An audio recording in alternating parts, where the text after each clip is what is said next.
Evet, gördüğünüz gibi. Abi evet, Ben rapor istiyorum. Rapor söyle hastaneye şey etmek istiyorum. Abi basın burada bir dakikanızı alabilir misiniz? Sen rapor istiyorsun. Hastaneye götürün. Onu çekmesinler, bunu çekmesinler, ne olur? Bizle alakası yok. Onunla yaşanan bir şey. Biz sesimizi çıkarmadıkça vursunlar. Abi söyle beni hastaneye götür, rapor alacağım söyle. Ahmet abi. Avukat hocam sen izah et. evet, dün gece boyunca dövdükleri arkadaşı tutuklu sevk ettiler. İnsan Hakları İzleme Komisyonu bunu izlemesi gerekiyor. Bırakmıyorlar, rapor alalım. Direkt cezaevine sevkini yaptılar. Onunla bizlik bir şey yok. Bu Sizlik bir şey yok. Sizlik bir şey yok. Şey yaptılar abi, işkence ettiler.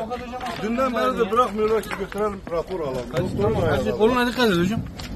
Bizlik bir şey yok.